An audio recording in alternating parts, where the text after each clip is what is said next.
राधे राधे महाराज जी।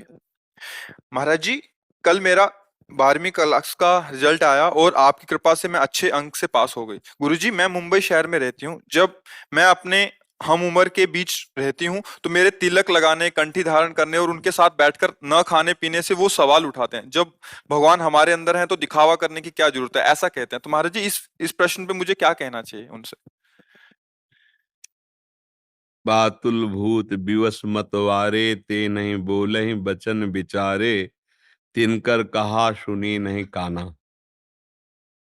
जो संसार को सत्य मानकर भोग रहे हैं, प्रपंच को प्रिय मान करके जी रहे हैं, तो धोखे को जी रहे हैं। ये शरीर और जितना ये प्रतिक्षण नष्ट हो रहा है, हमें समझ में नहीं आ रहा।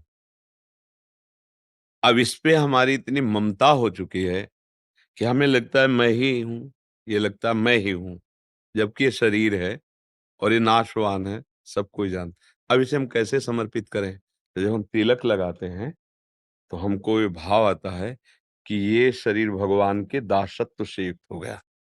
जब नाम जप करते हैं अंदर से, तो ये मन भगवान को समर्पित हो गया।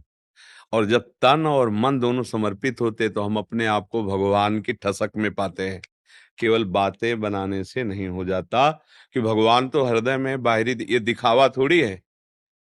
ऐसे एक चौराहे पे खड़ा होकर तुम्हें निर्देश कर रहा हो कि आप गलत दिशा पे गए और एक थप्पड़ मारे तो आप उठा के पटक दोगे, लेकिन आपसे बहुत कम वजन का है, कम ताकत का है, अरे यहाँ बिल्ला लगा है, फिर आपकी नजर जाए यूपी पे, सर सॉरी, बोलना पड़ेगा और निकलना पड़ेगा चुपचाप। है ना? हम हैं तो सब भारतीय ही, लेकिन बिल्ले का है ना प्रभाव। तो हैं तो सब भगवान के ही, लेकिन इसका प्रभाव है दासत्व का, कंठी का। क्योंकि ये भगवान का दासत्व है, दिखावा नहीं है। ये प्रियाजू का दासत्व है।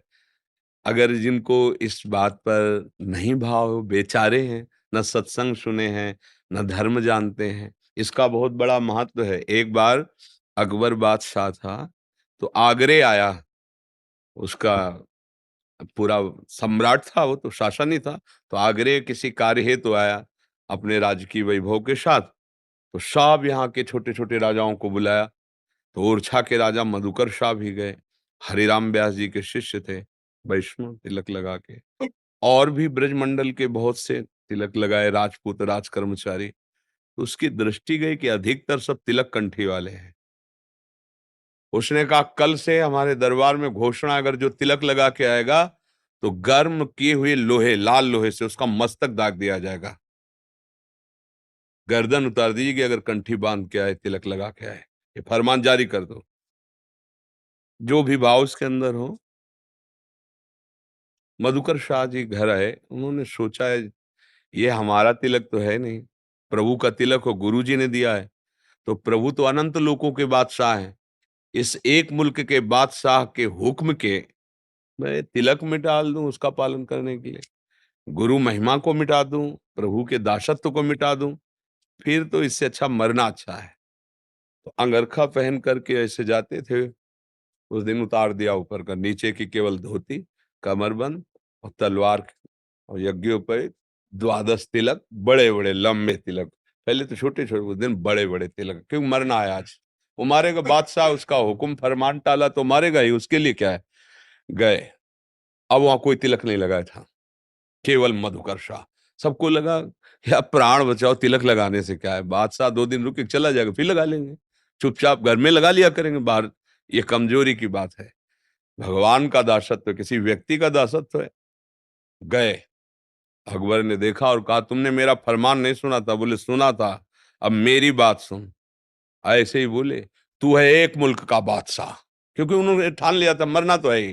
तू है एक मुल्क का बादशाह और ये तिलक है अनंत ब्रह्मांडों के बादशाह का।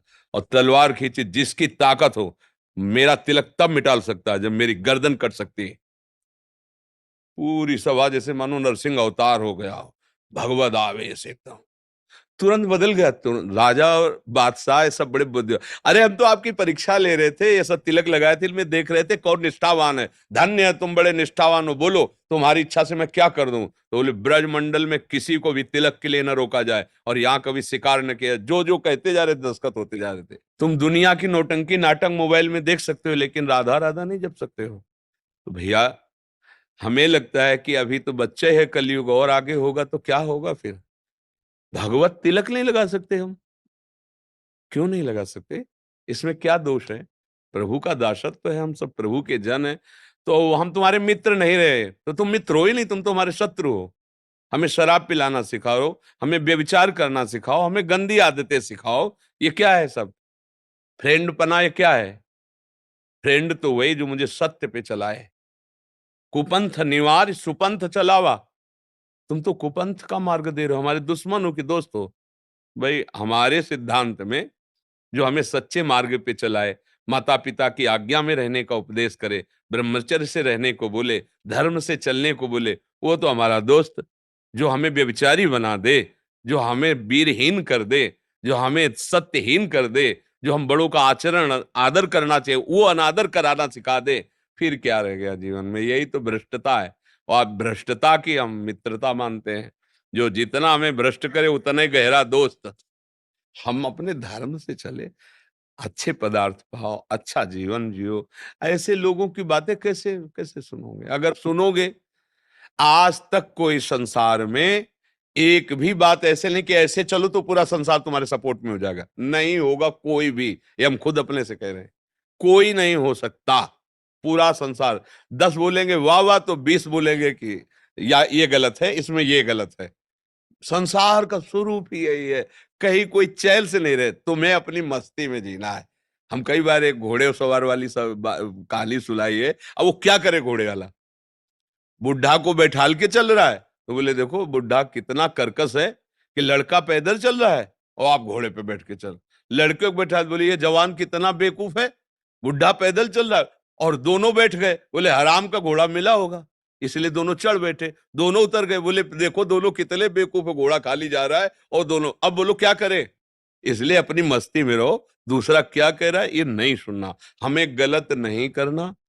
अगर कहीं ऐसा हमारे लिए विधान बनता है, तो हमने बताया है कि कलयुग है, मानो कैसी आप राजकीय कर्मचारी में हैं, अब मान लो आपको तिलक लगाना निषेध कर रहे हैं बड़े अधिकारी, तो रज ली और ऐसे घुमा दी, सूखी रज, तो वो लग भी गया और कोई देख भी नहीं पाया, हमारे धर्म की भी पूर्ति हो गई। कोई वो विशेष अवस्था में। और ऐसे छोटे मोटे फ्रेंडों की बात अलग नहीं। जैसे आप मान लो किसी विशेष राजकीय कर्मचारी और वहां निर्देश है कि आप अपने टोपी और बिल्ला ऐसा ये तिलक हो ये सब, ऐसा नहीं अगर है तो हम ऐसे कर लेते हैं अपना भजन का। जब तक नौकरी हुई नहीं, फिर इसके बाद अपने एकांत में भजन कर लेते हैं। पर ऐसे नहीं कि दोस्त कह रहे हैं वो ऐसा। ये दोस्त दोस्त है। आजकल दोस्त क्या सिखा रहे हैं? सोचो क्या सिखा रहे हैं? गांजा पीना सिखा रहे हैं, नशा करना सिखा रहे हैं, बेविचार करना सिखा रहे हैं। क्या है आप लोग तो होश संसार में, इसे यही तो व्यभिचार कहते हैं और किसे कहते हैं? ये क्या है? ये क्या है? तरीका क्या है? जहाँ एक दूसरे को संयम में चलाना चाहिए, वहाँ एक दूसरे को भ्रष्ट होने की बातें सिखाई जाती है। मोबाइल गुरु है, जो जैसा वहां से हम देख पाते हैं वैसे ही हम कर रहे हैं। क्या आचरण हो रहा है आज हमारे समाज में? ये नई पीढ़ी कहाँ पहुंचेगी जब ब्रह्मचर्य ही नहीं है, सदाचार। छोटे छोटे बच्चे नशे करने लगे, छोटे छोटे बच्चे हस्तमैथुन का शिकार है।